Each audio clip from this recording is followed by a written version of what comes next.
Faut quand même pas exagérer, François sort plus tôt le vendredi, j'ai pensé à elle. M'a pourtant bien fait sentir que ce dîner la faisait chier. Je lui ai dit de faire simple. Moi, je m'occupe du vin. Putain, c'est pas beaucoup demandé. Ils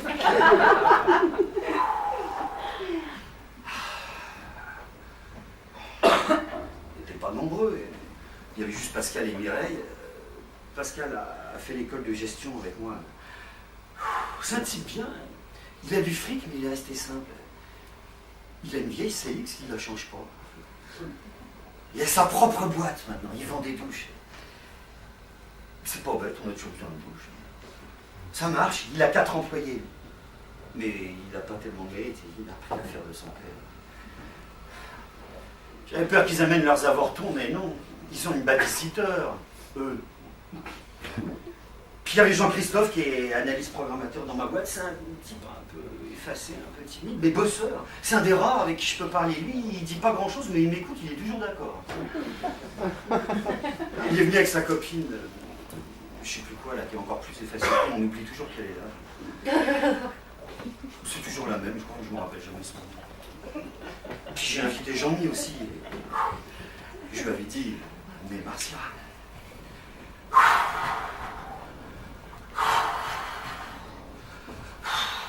J'ai dû partir avant 2 verres. J'ai trouvé Françoise dans la cuisine, en rogne, faisant semblant d'être débordée, l'air de dire que tout était de ma faute. On va aller chercher le pain, il n'y en avait plus chez notre boulanger. J'ai dû aller à l'autre, de la rue Le Cours, c'est moins bon. Elle a attendu que je rentre, que j'enlève mes chaussures, que je m'assieds pour me dire qu'il fallait aussi des avocats.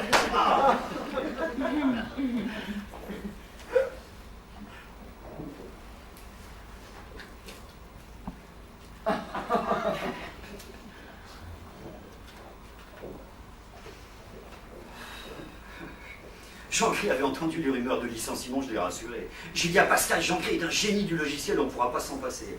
Jean-Clé m'a dit, oui, mais Pascal ne peut pas me voir. J'ai dit, ça c'est plutôt bon signe, et puis t'inquiète pas, moi je te couvre. Et il m'a dit, oui, mais si toi tu sautes. Jean-Mi et Marcia sont arrivés avec 2 heures de retard. Jean-Mi était très intéressé par l'affaire de Pascal. Je crois qu'il cherchait à se placer.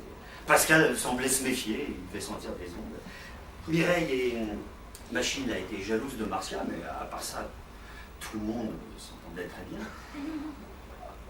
Françoise est venue me parler à l'oreille.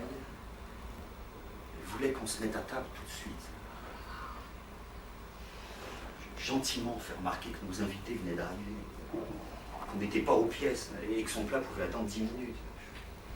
Jean-Mi s'est senti obligé de s'excuser. Marcia a renchéri en disant qu'elle connaissait des gens qui faisaient ça rien que pour se faire remarquer. Sa robe était simple, mais sûrement très chère. Très courte aussi, j'ai vu que Françoise les approuvait, mais pour ça, Françoise est restée très provinciale. La couleur était assortie à ses cheveux. Je crois que c'est une vraie blonde, ses racines sont de la même couleur que le reste. Elle a beaucoup de flow, cette fille. J'aimerais bien que Françoise s'habille comme ça. Marcia n'a pas voulu de viande, elle est végétarienne. Françoise lui a fait une petite salade. Pas de très bonne grâce, j'ai trouvé, mais elle a quand même eu sa salade. C'est fondu en remerciement, finalement elle a fait le bon choix parce que la viande était immangeable tellement c'était dur.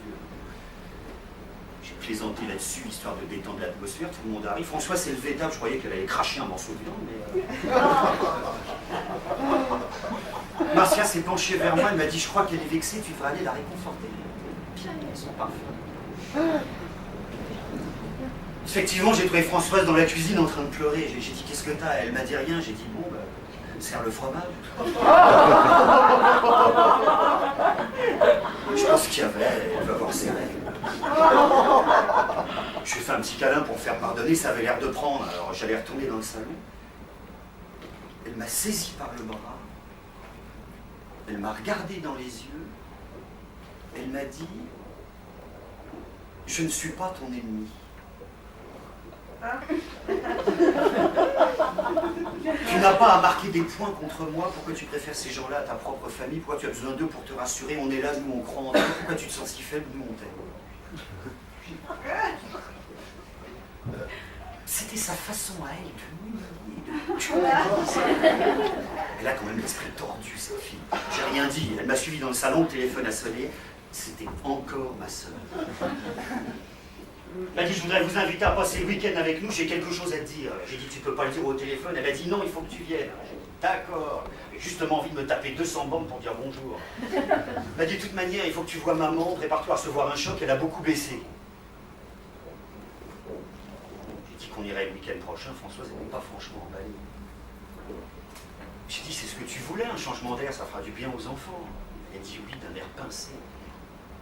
Non mais franchement, elle n'est jamais contente.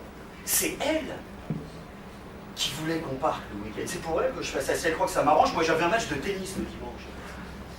Ça, c'est le drame de ma vie. C'est toujours comme ça. Je suis trop en fonction des autres. Je me sacrifie et j'ai tort, personne ne me remercie. Surtout pas Françoise. Plus je donne et plus elle devient exigeante. Elle n'est jamais contente de toute manière, alors pourquoi me fatiguer? Elle a pensé à moi de temps en temps.